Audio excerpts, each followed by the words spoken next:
Selamat siang dan salam sejahtera untuk kita semua. Saya berharap kita semua dalam keadaan yang sehat-sehat saja.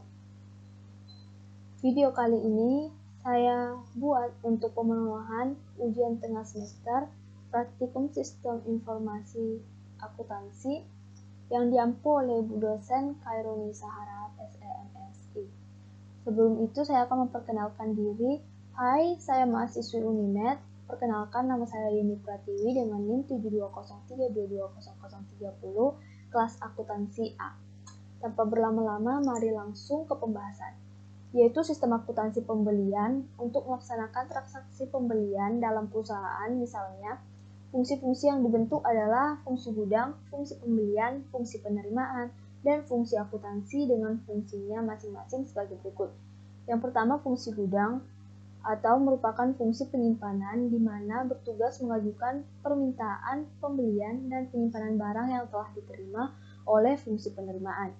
Yang kedua, fungsi pembelian atau merupakan fungsi operasi, yaitu melaksanakan pemesanan barang kepada pemasok. Yang ketiga, fungsi penerimaan atau merupakan fungsi operasi yang bertugas menerima atau menolak barang yang diterima dari pembelian. Yang keempat adalah fungsi akuntansi, yaitu merupakan fungsi pencatatan yang bertugas mencatat utang yang timbul dari transaksi pembelian dalam kartu utang dan mencatat persediaan barang yang diterima dari transaksi pembelian dalam kartu persediaan. Baiklah, bagian yang pertama ada bagian gudang, yaitu dimulai dengan membuat surat permintaan pembelian. Setelah membuat surat akan muncul dokumen, yaitu surat permintaan pembelian dan tebusannya. Selanjutnya, surat order yang diurutkan menurut nomor urut. Surat order di sini berurut nomor sampai nomor 6. Dan pada surat order 2, yaitu tebusannya, menjadi disimpan dalam kartu gudang dan diurutkan sesuai tanggal. Berikutnya ada bagian pembelian, yaitu yang pertama surat permintaan pembelian, yaitu membuat permintaan penawaran harga, yang memunculkan dokumen surat permintaan penawaran harga yang dikirim ke pemasok. Selanjutnya, surat permintaan penawaran harga yaitu membuat perbandingan harga yang diterima oleh pemasok. Setelah itu, maka akan muncul dokumen perbandingan harga. Selanjutnya yang kedua, membuat surat order pembelian, di mana surat order pembelian ada PH, SPH, SPP, dan surat order pembelian sesuai nomor urut yang tertera.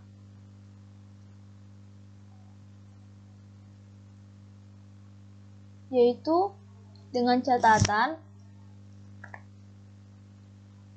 SPP yaitu surat permintaan pembelian, SOP adalah surat order pembelian, dan SPHA adalah surat permintaan penawaran harga, dan SPH adalah surat penawaran harga, serta PH adalah penawaran harga. Dokumen-dokumen berikut yaitu pada surat order pembelian diurutkan menurut tanggal dan angka. Selanjutnya, surat-surat order pembelian ini dikirim ke pemasok. Setelah itu, muncullah dokumen laporan penerimaan barang, yaitu di mana mencatat tanggal penerimaan pada SOP lembar 6 dan 7. Yang berikutnya ada dari pemasok, di mana dari pemasok memberikan dokumen faktur. Setelah kita menerima dokumen faktur, lalu dilakukan pemeriksaan faktur, dan setelah melakukan pemeriksaan faktur, jika fakturnya benar, maka fakturnya akan diurutkan dan disimpan.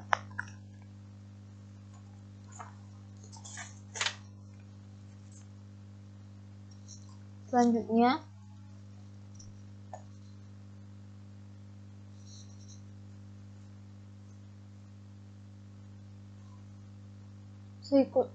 ada dokumen SOP, dan dari pemasok yang menerima barang dari pemasok disertai dengan surat pengantar, ada surat pengantar.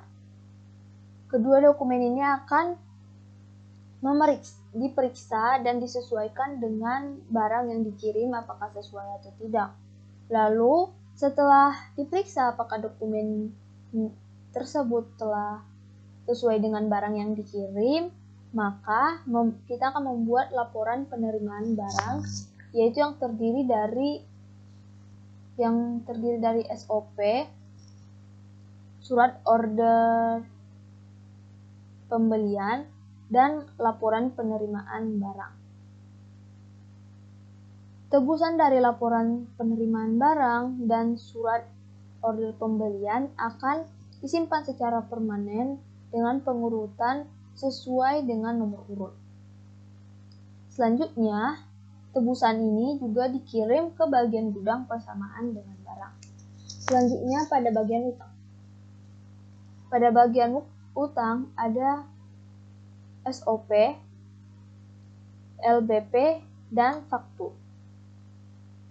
Dokumen ini akan dibandingkan faktur dari pemasok dengan surat order pembelian dan surat LPD. Selanjutnya, surat-surat ini akan digunakan untuk membuat bukti kas keluar. Pada bukti kas keluar akan ada faktur, surat LPD, SOP, dan bukti kas keluar. Bukti kas keluar akan menjadi registrasi bukti kas, tebusan, dan berkas-berkas lainnya akan disimpan secara permanen, diarsipkan dengan sesuai urut tanggal yang menjadi arsip bukti kas keluar yang belum dibayar. Selanjutnya pada bagian kartu persediaan, yaitu dokumen bukti kas keluar yang menjadi catatan register bukti kas dan diurutkan permanen menurut nomor urut.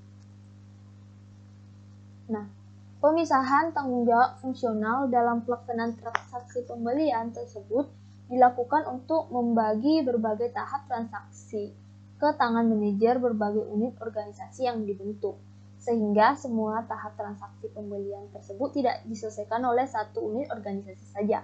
Dengan demikian, dalam pelaksanaan suatu transaksi, terdapat internal check di antara unit organisasi pelaksanaan. Dengan pemisahan fungsi akuntansi dari fungsi-fungsi operasi dan fungsi penyimpanan, catatan akuntansi yang diselenggarakan dapat mencerminkan transaksi sesungguhnya yang dilaksanakan oleh unit organisasi yang memegang fungsi operasi dan fungsi penyimpanan. Jika misalnya fungsi penyimpanan disatukan dengan fungsi akuntansi, perangkapan fungsi ini akan membuat kemungkinan terjadinya pencatatan transaksi yang sebenarnya tidak terjadi, sehingga data akuntansi yang dihasilkan tidak dapat dipercaya kebenaran dan sebagai akibatnya kekayaan organisasi tidak terjamin keamanannya. Sekian yang dapat saya sampaikan, mohon maaf jika dalam kata dan penyampaian ada yang salah, saya meminta maaf yang sebesar-besarnya. Terima kasih dan selamat siang.